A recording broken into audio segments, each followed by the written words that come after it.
Hey everybody, this is County Commissioner David O'Keefe with a longer, more conversational discussion of our upcoming county workshop addressing homelessness. As you may know, we are having a workshop for the county to address homelessness in our area with new recommendations and ways to improve our success rate. That will be Tuesday at 1 p.m. and it will be live streamed on the county's YouTube channel, which I will link to below. First thing, homelessness is the result of a shortage of affordable housing. Period. Full stop.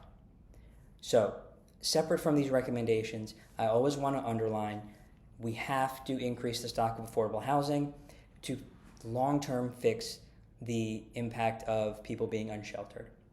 However, once people are dealing with being unsheltered or homeless, it becomes complicated to get them back into permanent housing.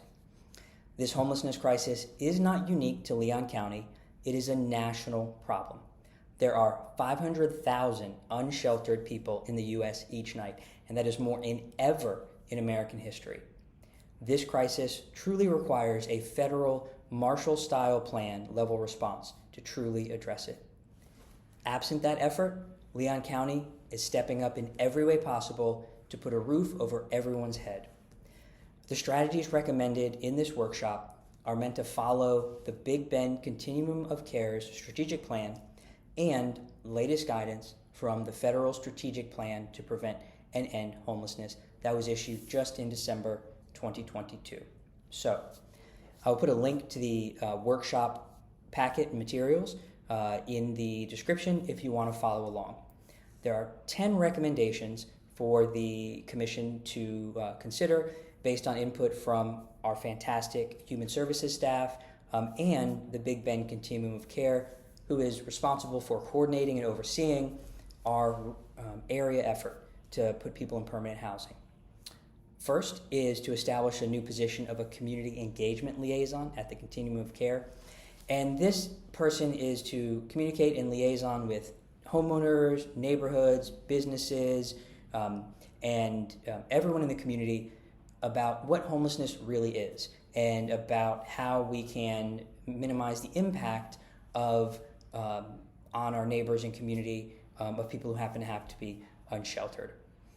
Also, another recommendation is that we continue to fund our homeless street outreach teams, which are somewhat recent in being created as a result of getting funds from the feds during some of the COVID relief money. And what we found is that these outreach teams really get to know people name by name who are unsheltered to find out what they need and what the barriers are. They also recommend continuing the Sheriff's Host Unit, which has been successful in, and this is impressive to me, building trust of the homeless and unsheltered in these particular law enforcement officers who help them get into supportive, temporary, or permanent housing instead of just arresting them and putting them back into the justice system. Another recommendation coming back from a similar recommendation last year is to consider an ordinance prohibiting solicitation in the medians, not on sidewalks. Now, I spoke out about an ordinance preventing, penalizing, and criminalizing public camping and panhandling last year.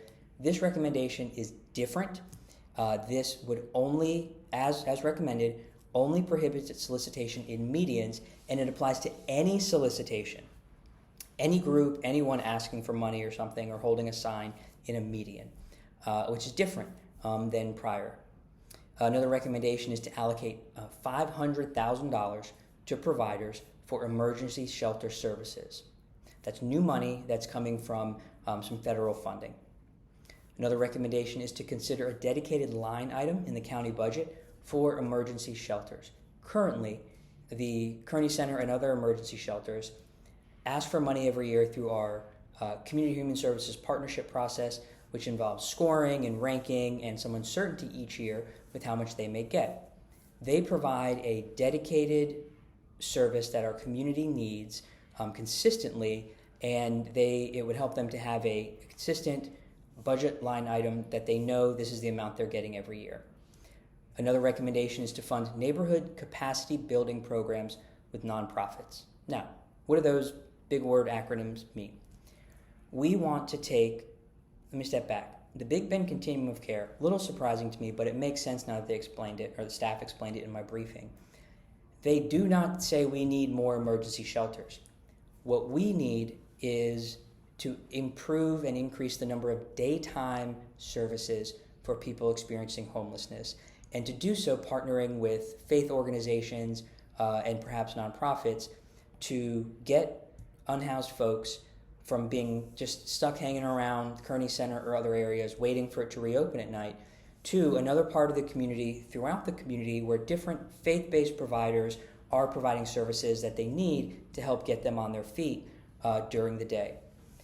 This is something that we would be putting more funds to, that our local experts say would improve the number of people stuck out on the street and getting them into permanent housing.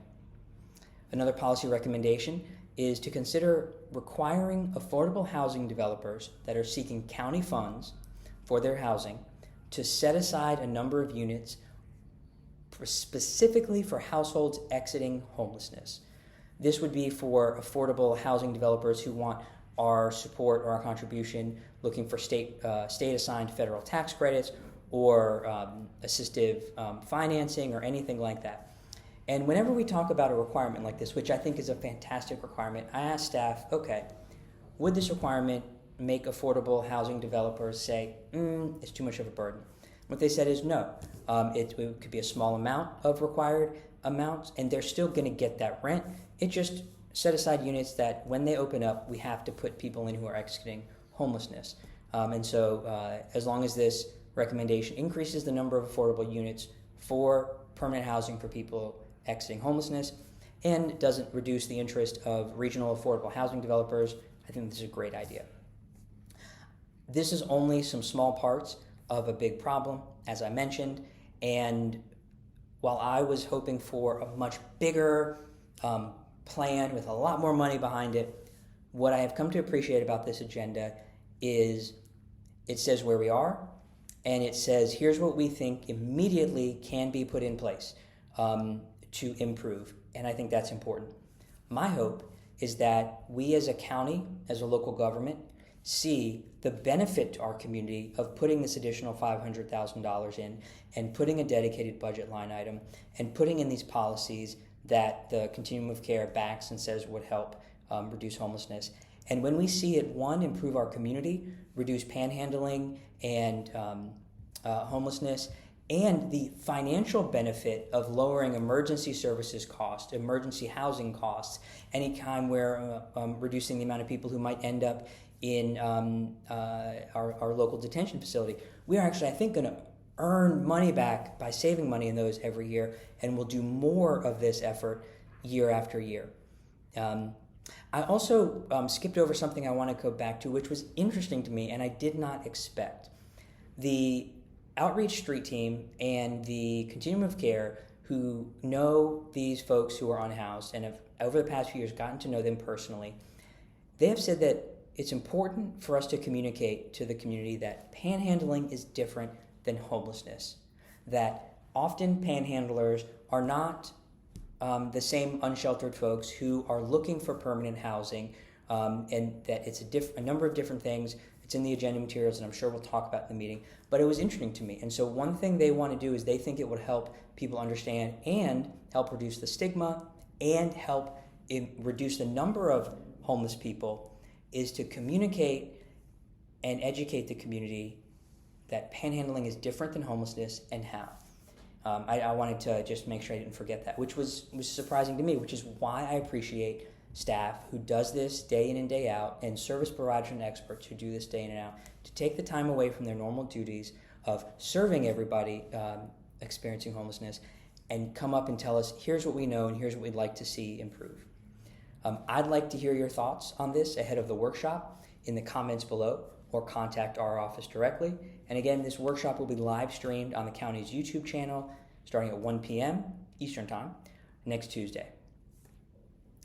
I can't leave this discussion without mentioning the shuttering of City Walk Urban Mission on Mahan Drive, which is down the street from our home. You'll see in the news likely that the fire department is shutting down this privately run homeless shelter, and that will lead to about 26 remaining clients being put out on the street if they cannot find housing, which is very difficult because a number of them have complicating factors like disabilities that normal homeless shelters can't handle, especially for some of these elderly clients. Anyone following the history of this shelter is aware that the city has been trying to find a way to shut them down since they opened their doors in 2020. We cannot go in the wrong direction of trying to address homelessness by shuttering a shelter that's privately run using no government money to provide needed services. I'll also link this to my op-ed from 2020 on the opening of City Walk, because this has been an issue very close to my heart.